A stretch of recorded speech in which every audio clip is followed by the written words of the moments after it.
Alam ko kung sino ka. Magandang araw ng Martes mga kapanalig. Maligayang kapistahan ni San Felix ng Nola. Ito po si Sister Rose ng Daughters of St. Paul para sa mabuting balita. Pagnilayan po natin ang Ebanghelyo.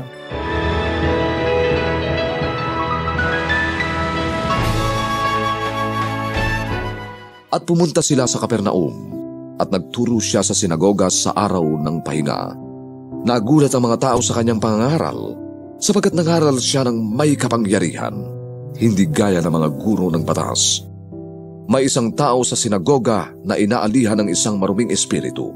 Sumigaw ito, Ano ang kailangan mo sa akin, Jesus, na taga Nazaret?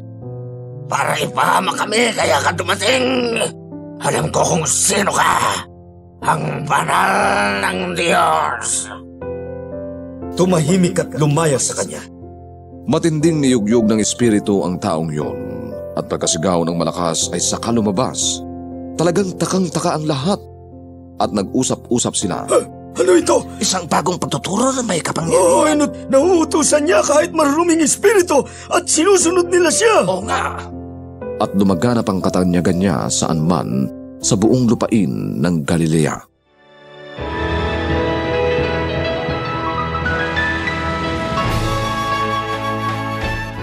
Bago natapos ang nakarang taon, nabulabog ang taong bayan dahil sa isang hindi mawaring political theater sa pagitan ng ating mga lider. Sa totoo lang po, pumasok sa pagninilay ko ang mabuting balita ngayon nang masaksiyan ko ang mga salitang lumalabas sa bibig ng isang mataas na opisyal ng pamahalaan at lalong-lalo na nung nag-meltdown siya. Naibulong ko sa aking sarili, Jesus, utusan mo po ang masamang espiritu sa kanya. Tumahimik ka, lumabas ka sa kanya. Sa mabuting balita na hindi hiniling kay Jesus ng lalaking sinapian ng masamang espiritu na palayain siya. Ngunit, iniutos na Jesus sa masamang espiritu, tumahimik ka, lumabas ka sa kanya. Ayon sa Catechism of the Catholic Church, tinanggap natin ang banal na espiritu sa binyag, kaya't naging mga anak na ampon tayo ng Diyos. Opo, banal na espiritu ang handog ng ating Panginoon, kung kaya malaya tayong tawagin siyang ating Ama. Tanda ng pagnanais ng Diyos, nabigyan tayo ng higit pa kaysa maaari nating hilingin at isipin sa pamamagitan ng kanyang kapangyarihang kumikilos sa atin. Kahit kailan, hindi nais ng ating Ama sa langit na maging alipin tayo ng masamang espiritu.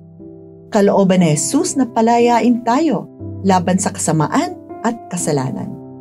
Sa ating pang-araw-araw na pamumuhay, pagkikipag-ugnay, panalita at pag-iiral, masasalamin kung anong klaseng espiritu ang nananahan sa atin. Paano natin ito malalaman?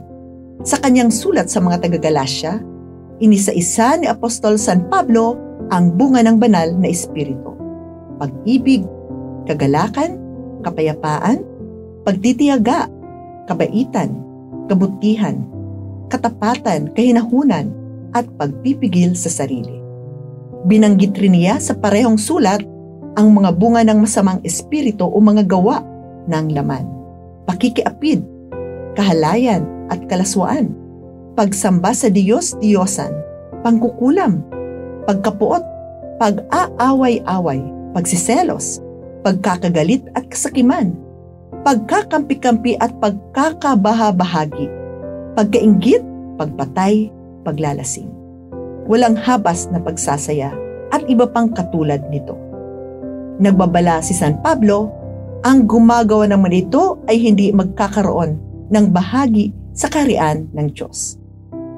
Mga kapanalig, suriin natin ng may katapatan ang ating sarili. Anong klaseng espiritu ang nananahan sa ating puso? Naparito si Jesus upang palayain tayo sa kasamaan at kasalanang inilagak ng masamang espiritu sa ating puso at isipan. Magpakumbaba po tayo at manalig. Jesus na makapangyarihan, palayain mo po kami sa aming mga kasamaan at kasalanan. Amen. Mga kapanalig, maraming salamat po sa inyong suporta sa aming misyon. Subscribe, like, and follow po Lines sa aming social media accounts. Patuloy po kaming humihingi ng inyong tulong upang maipagpatuloy ang programang ito. Maaari po ninyong ipadala ang inyong love offerings at donasyon sa aming donations channels. Makakaasa po kayo na kasama lagi ang inyong mga intensyon at kahilingan sa aming panalangin araw-araw.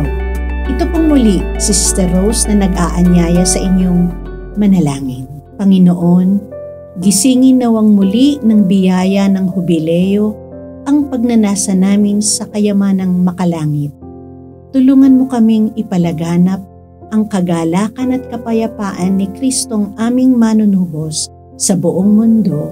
Amen. We are here to provide a new way of communicating and proclaiming the gospel.